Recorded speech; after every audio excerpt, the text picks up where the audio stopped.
스티븐 스필버그 감독이 영화계에 남긴 영향과 업적, 이거는 뭐 이루 다 말하기가 어려울 정도로 많습니다. 하지만 그 중에서도 대단한 상업적 성공을 이뤘으면서 또 많은 후속작들의 영향을 미친 작품, 그게 바로 쥐라기 공원이죠. 쥐라기 공원을 처음 봤을 때의 어떤 충격을 저는 잊을 수가 없었던 것 같아요.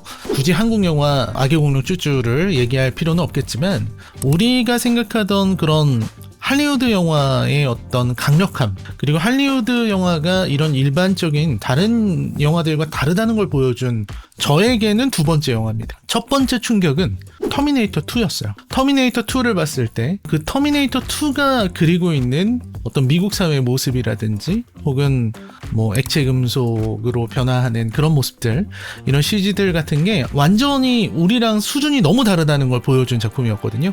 그 두 번째 작품이 저에게는 쥐라기 공원이었어요. 원작 소설보다도 영화가 전 더 재밌었다고 생각해요. 영화가 진짜 너무너무 훌륭했고, 쥐라기 공원의 이야기는 지금 봐도 재밌는, 저는 지금도 그 아이들과 함께, 그랜트 박사죠? 네, 그랜트 박사가 함께 차를 타고 그 큰 쥐라기 공원의 문을 열면서 들어가는 장면들, 공룡을 보기 위해서 긴장하고 신나하는 아이들의 모습, 이런 것들을 지금 생각하면 아직도 가슴이 두근거릴 정도로 그런 명작이 저는 쥐라기 공원이었다고 생각합니다. 그리고 쥐라기 공원 잃어버린 세계도 저는 굉장히 훌륭한 작품이었다라고 생각을 하죠. 물론 3편은 망했지만 그 다음에 이제 월드가 나왔고 크리스 프렛을 주인공으로 해서 저는 월드도 좋은 작품이었다고 생각해요. 물론 그 이후에 폴른 킹덤이라든지 도미니언은 저는 그렇게 좋은 작품이라고 생각하지 않지만, 어쨌든 월드까지는 정말 쥐라기 공원 시리즈는 하나의 유산이다라는 생각을 했습니다. 문제는 그 유산이 언제까지나 아름다운 유산으로 남을 수는 없구나 라는 걸 생각하게 된 게 이번 작품 쥐라기 월드 새로운 시작이었던 것 같습니다.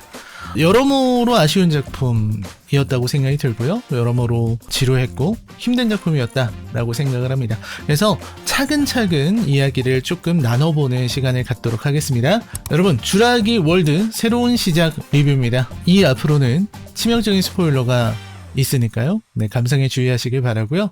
네, 계속 광고하고 있습니다. 네, 저의 책 인생영화 20일 아직 절찬리에 판매 중입니다. 교보문고에서 구입하실 수 있고요. 또 19일에 첫 북콘서트 진행을 하니까 그것도 많은 관심 부탁드립니다. 리뷰 시작하겠습니다. 일단 쥐라기 월드 새로운 시작이 쥐라기 공원의 유산 위에 세워졌다는 것에는 의심의 여지가 없죠. 그러니까 쥐라기 월드 도미니언으로부터 5년이 지난 세계를 그리고 있어요. 그래서 처음에 볼 때는 저는 정말 기대를 많이 했거든요. 어떤 기대를 했느냐, 첫 번째는 실험실 장면이 나오잖아요. 처음에 인제네 실험실인데 거기에서 또 새로운 어떤 유전자 조작 으로 만들어낸 새로운 생명체를 실험하고 있었다. 키메라 실험을 하고 있었다.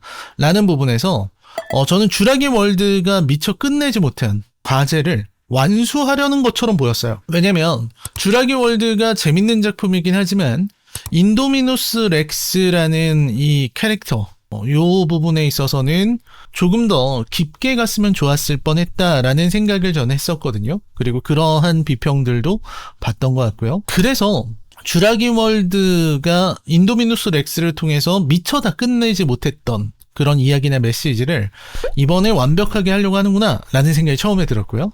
두 번째로 이제 도심지에서 그 거대한 공룡, 네, 브라키오사우루스죠. 브라키오사우루스가 힘겨워하고 있는 그런 모습을 보면서 저는 이거 됐다. 이거 뭔가 예상치 못한 이야기를 풀어가려고 하는 것 같다라는 엄청난 기대를 하게 만들더라고요. 하지만 물론 조짐은 있었습니다. 연구실에서 연구시설이 망가지는 장면이라든지 마지막에 한 명이 탈출하지 못해서 그 유리벽을 사이에 두고 안타까워하는 사람과 그리고 빠져나오지 못한 사람의 어떤 절규, 그거는 너무나도 많은 영화에서 봤던 클리셰여가지고 꼭 이거를 반복해야 되나 하는 생각이 들면서 조금의 불안감이 생겼지만 결국 그 불안감은 적중하고 말았던 거죠. 이 작품의 최대의 문제점이라고 한다면 역시 시나리오의 문제라고 저는 생각해요. 시나리오가 너무나도 지루합니다. 그리고 이야기 자체가 굉장히 헐겁게 만들어졌다는 걸 알 수 있어요. 차근차근 얘기를 해볼까요? 일단 저는 루벤 가족이 등장하는 거는 그냥 클래식이라고 생각했습니다. 그러니까 루벤 가족이 동력이 없는 요트 하나 믿고서 대서양을 건너는 그런 장면들, 이런 거 보면서 서양에는 저렇게 객기 부리는 사람들이 있지, 뭐 가족들이랑 같이 대서양 건너고 가능하지라고 생각하면서 봤는데, 또 생각해보면은 바다가 그렇게 안전한 상황이 아닌데 좀 너무 무모했던 게 아닌가 하는 생각도 들지만, 어쨌든 뭐 가능한 설정이라고 생각했습니다. 가능한 설정이고 쥬라기 월드 시리즈의 전통이죠. 아이들이 공룡과 교감하고 이런 장면을 넣기 위해서 아이들이 투입됐구나 라는 생각을 저는 했어요. 그것은 첫 번째 쥬라기 공원 영화에서도 그랬고 쥬라기 월드에서도 했었던 것이기 때문에 이거는 가능하다고 생각을 했습니다. 그리고 두 번째로 이제 우리 주인공 팀이 가지게 되는 미션, 몰래 가서 피만 3개 정도만 가져오면 된다라고 하는 단순한 미션이기 때문에 어쨌든 $10,000,000라는 거액이 있으니만큼 스칼렛 요한슨, 조라가 친구들을 불러 모으는 것도 저는 뭐 납득할 만한 이야기라고 생각했어요. 좀도둑들의 이야기다. 약간의 하이스트 무비 같은 그런 성격을 갖고 있구나라고 생각을 하면서 봤습니다. 문제는 뭐냐면 이들의 동기라든지 이들의 어떤 준비, 이들의 계획이 좀 기대감을 낮춰놓고 보려고 해도 너무나도 허술하다는 데 있어요. 일단 마틴 크랩스 같은 경우는 좀 이상하잖아요. 그렇게 큰 돈을 들여서 탈취를 하려는 사람 치고 그냥 조라 한 명만 믿고 다른 백업 플랜을 생각하지 않는다? 조라는 백업 플랜을 항상 갖고 있는 사람이긴 하지만 믿음이 너무 대단한 게 아닌가 싶었어요. 보통 이런 사람들은 돈도 많고 지킬 것도 많기 때문에 자기 사병들 몇 명 정도는 데려갈 거라고 생각했고, 그리고 그 부분에서 어떤 문제를 일으킬 거라고 생각했는데 이 사람도 거의 뭐 목숨을 걸고 가는 셈이어서 아니 이게 된다고? 라는 생각을 먼저 했고요. 무엇보다 아무리 조라가 전문가라고 하지만 얘네들이 가는 데는 정말 안전이 보장되지 않은, 그리고 그 안에 뭐가 있을지 모르는 그런 위험한 공간인데 이 친구가 함께 그렇게 가려고 한다라는 게 저는 보면서 전혀 납득이 되지 않았어요. 그리고 조라와 친구들이 가져가는 이런 장비라든지 배라든지 이런 것들이 굉장히 조약합니다. 비교를 하지 않을 수가 없는데 쥬라기 공원 2만 보자고요. 우리가 한 20년 전으로 돌아가서 쥬라기 공원 2만 봐도요. 인젠에서 이렇게 포획팀을 내보냈는데, 물론 이거는 공룡을 진짜 포획하기 위한 팀이기 때문에 훨씬 더 많은 병력과 장비가 있어야 되겠지만 어쨌든 자기들이 잘 알고 있는 섬이고 잘 알고 있는 공룡들임에도 불구하고 굉장히 많은 인력을 투입을 했어요. 근데 여기서는 인력 투입이 너무 적다. 그리고 계획도 너무 형편없다. 뭐 제대로 된 지도 하나 없이 어디에 뭐가 있대라는 식으로 주먹구구식으로 가는 모습들이 처음부터 기대감을 낮추게 만드는 거죠. 그리고 그들을 가지고 있는 어떤 서사들, 그 전에 있을 것으로 예상되는 이야기들, 특히 이제 던컨이죠. 던컨과 조라 사이의 과거 이야기, 이런 것들이 있을 것으로 보이는 건 좋았는데 그 부분들도 그렇게 흥미로워 보이지 않았다. 이게 제일 컸던 것 같아요. 무엇보다 루벤과 가족들 저는 인정이고, 뭐 르클레르의 캐릭터도 흠이 많은 캐릭터긴 하지만 어쨌든 매력이 있다 정도까지는 저는 인정할 수 있습니다. 그리고 얘네들이 공룡을 만나서 조난을 당하는 것까지도 뭐 오케이인데, 조난을 당하고 나서 구해졌잖아요. 그러니까 구조를 받았잖아요. 구조를 한 우리 조라와 구조를 결정한 던키는 사실 이 사람들을 구조하지 않아도 되는 상황이었습니다. 돈을 우선해도 되는 상황이었어요. 그럼에도 불구하고 목숨을 구해준 사람들인데 그 배에 탄 이 가족들의 행동이 저는 너무 의아했어요. 구조를 당했는데 고마워한다거나 그런 것들은 거의 없고, 갑자기 얼평을 시작한다거나, 저 사람 생긴 게 좀 쎄해 이런 말을 그냥 대놓고 내뱉는다거나, 막 애들이 막 먹을 거 이렇게 펼쳐놓고 있고, 이런 부분들이 저는 좀 솔직하게 이해가 안 되지 않았나. 이게 도대체 뭐지? 라는 생각을 되게 많이 했어요. 그러니까 이 상황에 대해서 사람들이 정상적인 행동을 하지 않는구나 라는 생각을 하게 되니까 이 영화를 보기가 되게 어려워지더라고요. 그리고 이제 주먹구구식으로 섬에 들어가서 미지의 섬을 이제 탐사하는 두 개의 팀으로 나뉘는데, 이 부분에서부터 이제 지루함이 시작됩니다. 원래는 여기서부터 긴장감이 시작돼야 되잖아요. 근데 이 영화는 도입 부분만 그나마 좀 볼만하고 뒤로 갈수록 이건 너무 형편없는데 라는 생각밖에 안 들어요. 자, 일단 팀이 두 개로 나뉘었어요. 일단은 루벤 가족들이 너무나도 대범해요. 일반인들이라고 보기 어려울 정도의 어떤 대범한 능력을 갖고 있어요. 이 사람들은 공룡 전문가가 아니거든요. 평범한 가족들인데 이 공룡들이 가득한 섬에 이렇게 던져졌는데 마치 전문가들처럼 행동을 하고 있어요. 모두가 전문가처럼 행동하고, 그러면은 과거에 그랜트 박사는 도대체 뭐였나라는 생각이 들 정도로 아주 훌륭한 판단을 하고 전혀 어떤 큰 문제를 일으키지 않고 잘 간다라는 부분에서 기대를 더 내려놓고 생각을 더 내려놓고 봐야 되는구나 라는 생각을 되게 많이 했어요. 아무튼 우리의 어린 딸 이자벨라가, 제가 공룡 이름을 잘 모르겠습니다. 가장 이렇게 조그만 공룡이랑 이렇게 교감하는 장면, 자 이리 와 이러니까 와가지고 이렇게 먹이를 먹고 옆에서 이렇게 잠드는 그 장면에서 정말 좀 힘들었어요. 이건 좀 아니다라는 생각이 들었어요. 이거는 무슨 고양이한테 집사 간택당하는 것도 아니고 이런 게 과연 가능한가, 이거를 그려서 보여주려고 하는 효과가 도대체 무엇인가, 저는 도저히 납득할 수 없었습니다. 오히려 이런 것 때문에 긴장감이 더 없어지고 오히려 더 작품이 유치하게 보이는 그런 효과를 줬다라는 생각이 들었고, 제비어가 소변 볼 때 뒤에서 나오는 상황들이나 이런 것들도 좀 뭐랄까요? 이 작품 좀 황당한가? 라는 생각이 많이 들었어요. 두 번째는 뭐냐면 조라 팀이죠. 조라 팀이 이동하면서 여러 가지 모습들을 보여주는데, 그 여러 가지 모습들이 돈을 좀 안 썼나? 라는 생각이 들 정도로 이 작품에서는 공룡들이 잘 안 보여요. 그리고 공룡들이 나오는 장면도 완성도가 굉장히 많이 떨어진다는 생각을 했습니다. 공룡들이 이렇게 어우러져 있는 그런 자연 경관의 모습이라든지 경이로움, 이런 걸 좀 표현할 수 있어야 되는데 이 작품은 그러한 경이가 표현이 안 돼 있어요. 그래서 모든 장면들이 다 어설프게 보입니다. 그러니까 이 작품은 굉장히 많은 오마주로 이루어져 있잖아요. 이 오마주들이 그대로 그려지긴 하는데 이게 작동이 잘 안 되는 모습, 이런 것들을 많이 보여요. 대표적인 게 티타노사우루스인가요? 그 공룡들이 있는 곳으로 가서 거기서 이제 박사가 이렇게 손을 대면서 교감하는 장면이 있는데, 그 주라기 공원에서도 있었던 장면들이잖아요. 뭐 예를 들어서 트리케라톱스한테 몸을 기대는 아이들의 모습이라든지 이런 장면으로 표현이 됐거든요. 근데 원작 주라기 공원에서는 그것이 아까 말씀드린 것 같은 공룡에 대한, 공룡이라고 이제 표현되는 자연이죠. 그 자연에 대한 경이로움과 두려움, 그러면서도 자연에 대한 어떤 존중 같은 이런 장면들이 굉장히 많이 나타났고, 인간과 자연의 교감이 가능해지는 그런 장면들이 표현이 됐는데, 여기서는 그걸 그냥 겉핥기로 흉내만 낸 것 같은 모습들, 그리고 그 이후에야 굉장히 답답한 장면들, 절벽으로 이렇게 둘러싸여 있는 답답한 장면만 보여주다가 그 뒤에서야 티타노사우루스들이 엄청 많다는 걸 보여주는데, 그것도 보면서 이거 사기인데라는 생각이 드는 거예요. 이 섬이 아무리 크다고 하더라도 저렇게 많은 개체의 티타노사우루스가 있으면 이게 섬이 유지가 될 수 있나? 라는 생각들. 그러니까 이 작품에 나오는 공룡들의 배치라든지 공룡들의 모습들이 굉장히 열심히 준비해서 만든 것 같은 느낌이 들지는 않았다라는 생각이 우선적으로 들었습니다. 너무나도 생존을 잘하는 우리 루벤 가족들이 티라노사우루스에서도 이렇게 살아남는 그런 장면들, 이런 부분들을 보면서 이 작품에서는 전문가라는 것도 큰 의미가 없구나 라는 생각을 했고요.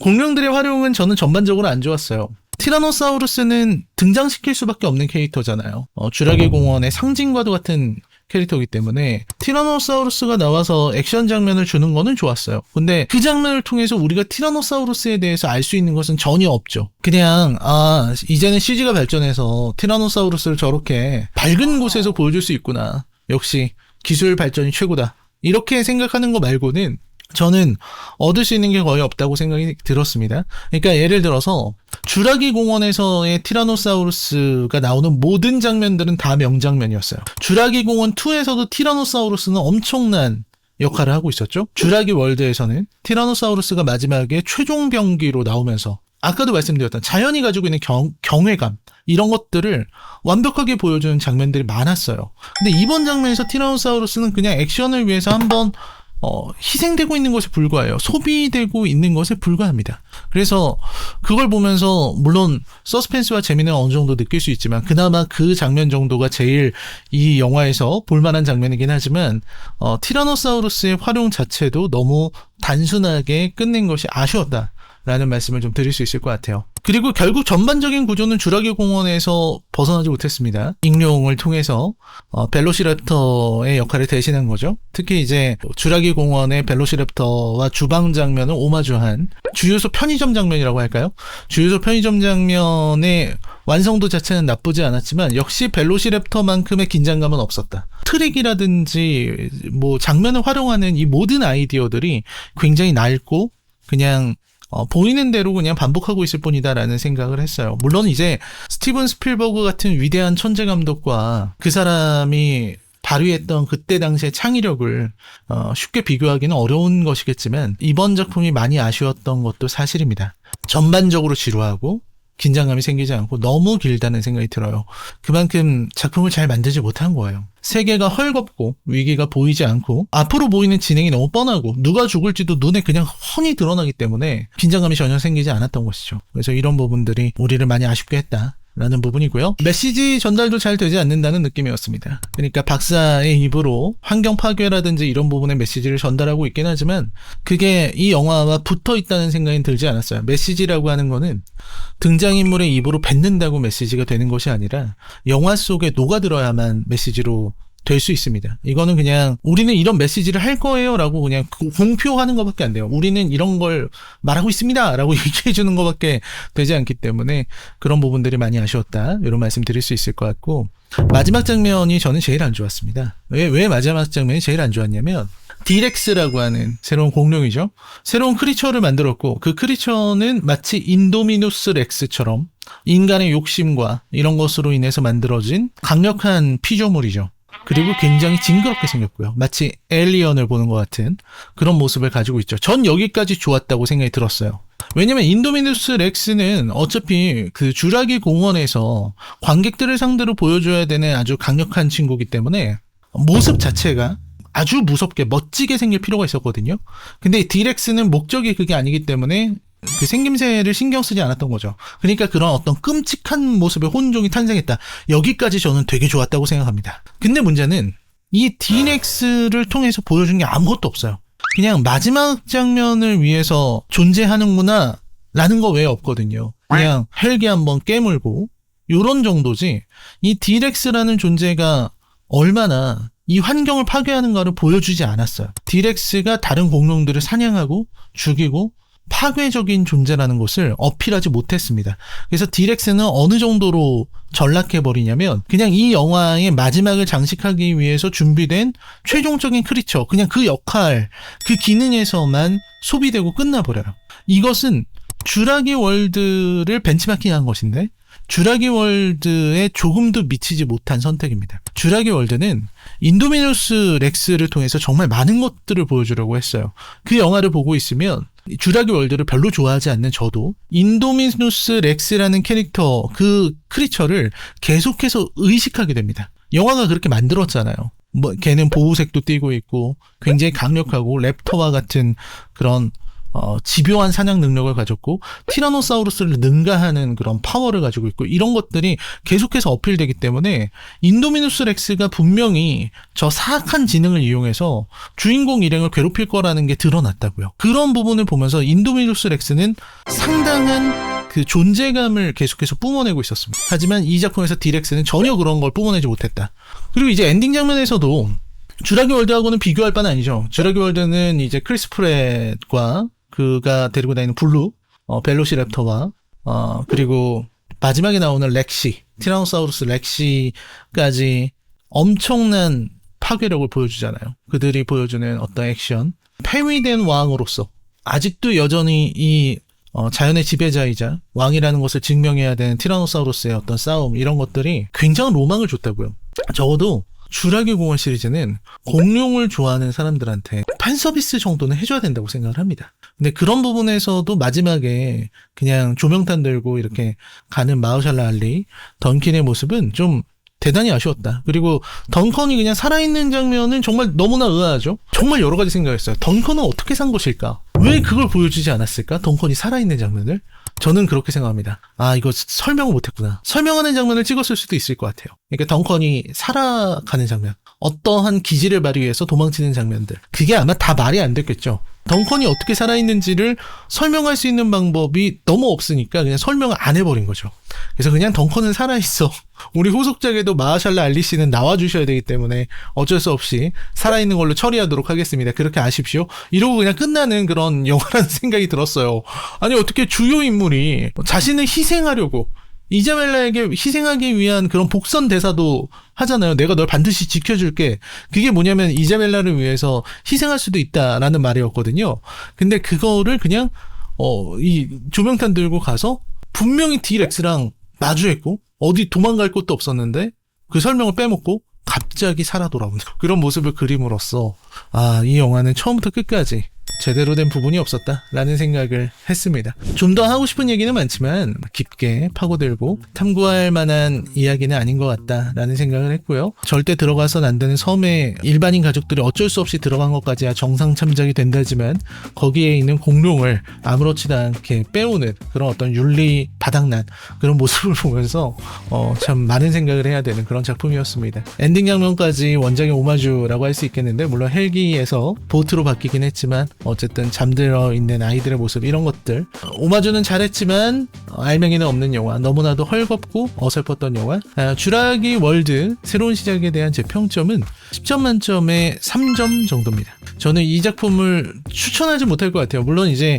공룡을 좋아하는 아이들한테는 그래도 이런 거라도 얼마나 좋은 선물인가 하는 생각을 하지만 그 정도 외에는 저는 이거를 재밌게 볼 수는 없다고 생각을 합니다. 네, 여러분 라이너 컬처 쇼크 쥬라기 월드 새로운 시작 리뷰였습니다. 리뷰를 잘 보셨다면 구독하기, 좋아요 꼭 눌러주시기 바랍니다. 저는 다음 영상으로 찾아뵙겠습니다. 시청해주셔서 감사합니다. 안녕히 계십시오.